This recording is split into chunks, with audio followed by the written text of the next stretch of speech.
गठबंधन के सहयोगी राष्ट्रीय लोक मोर्चा की दावेदारी पर पड़ा हो। जब पवन जी ने निर्दलीय चुनाव लड़ा था और जिसका नुकसान भी हम लोगों को, वह कोई नहीं होता कहने वाला कि किसी को पद छोड़ना चाहिए नहीं छोड़ना चाहिए, बट आदरणीय उपेंद्र कुशवाहा जी या भाजपा के बीच में जो बातचीत हुई उसी में ऐसे में पवन जी को भी लंबे समय से किसी सदन में आप बिना किसी सदन का सदस्य निर्वाचित या मनोनीत हुए बिना पवन जी को जो उम्मीदवार बनाया गया है विधान परिषद का और उनका उपेंद्र कुशवाहा के बेटा को मिल गया, इसलिए कि एनडीए में नाराजगी की बात आ रही है, इसे कैसे? देखिए, मैं ईमानदारी से बोलूंगा, गठबंधन के भीतर जब ऐसे चुनाव आते हैं तो हर दल, क्योंकि भारतीय जनता पार्टी एक प्रमुख घटक के तौर पर हमारे गठबंधन में नेतृत्वकर्ता की भूमिका में है एनडीए में, तो ऐसे में हम लोगों का 1-to-1 इंटरेक्शन ही भारतीय जनता पार्टी के साथ चलता है। लोकसभा का चुनाव हो, मेरी अलग भारतीय जनता पार्टी से बात हो रही थी कितनी सीटों पर, विधानसभा में कौन कितनी सीटों पर चर्चा कर रहा था, उस वक्त भी ये बात आई कि मुझे ज्यादा सीटें दी गई, बाकियों को क्यों कम दी गई, पर उस वक्त भी 1-to-1 हम लोग का इंटरेक्शन रहता है। ऐसे में राष्ट्रीय लोक मोर्चा की क्या बातचीत हुई थी भारतीय जनता पार्टी से, नहीं हुई थी, ये हम लोग की जानकारी में नहीं है, बट हाँ, संवैधानिक बाधाएं हैं।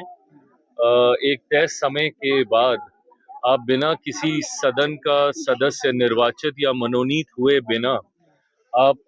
मंत्री पद पर आप कायम नहीं रह सकते। ऐसे में संवैधानिक बाध्यताएं थी कि उनका किसी भी सदन में निर्वाचित या मनोनीत होना जरूरी था।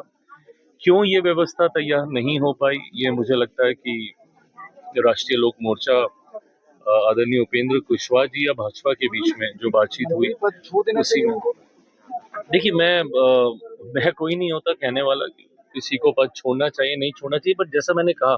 कि संवैधानिक बाध्यताएं आएंगी और ऐसे में 6 महीने से ज्यादा, और जितनी जानकारी मुझे है और जितना संविधान को मैंने समझा है, वो एक टर्म माना जाता है। ये नहीं कि आपने बीच में गैप ले लिया दोबारा, तो वो एक, बट बहरहाल ये मैं मानता हूं कि भाजपा और राष्ट्रीय लोक मोर्चा के बीच में इन विषयों को लेकर बातचीत चल रही होगी, पर अभी युवा हैं और उनका उज्जवल भविष्य है। कम समय में बेहतरीन उन्होंने काम किया, मैं मानता हूँ। पवन जी को बनाने के लेकर जो है कि नाराजगी ज्यादा उपेंद्र कुशवाहा को लेकर कहा जा रहा है, उनको दिया गया है। देखिए, मुझे लगता है कि वो नाराजगी दूर हो गई थी। बीच में हम लोगों ने वो तस्वीरें भी देखी थी जब पवन जी उपेंद्र कुशवाहा जी से मिलने गए थे, पहुंचू के उनका आशीर्वाद उन्होंने लिया था। यकीनन लोकसभा चुनाव के वक्त ये एक टकराव की परिस्थिति सामने आई थी जब पवन जी ने निर्दलीय चुनाव लड़ा था और जिसका नुकसान भी हम लोगों को देखने को मिला, पर उसके बाद मैं मानता हूं कि ये तमाम चीजों को सुलझा लिया गया था। ऐसे में पवन जी को भी लंबे समय से किसी सदन में भेजने का प्रयास भाजपा की तरफ से हो रहा था। राज्यसभा की बात हो या विधानसभा चुनाव की बात हो, बट अब विधान परिषद में उनको चुनकर भेजा गया है, ये अच्छी बात है और मुझे नहीं लगता कि इसका कोई टकराव या इसका कोई प्रभाव गठबंधन के सहयोगी राष्ट्रीय लोक मोर्चा की दावेदारी पर पड़ा होगा।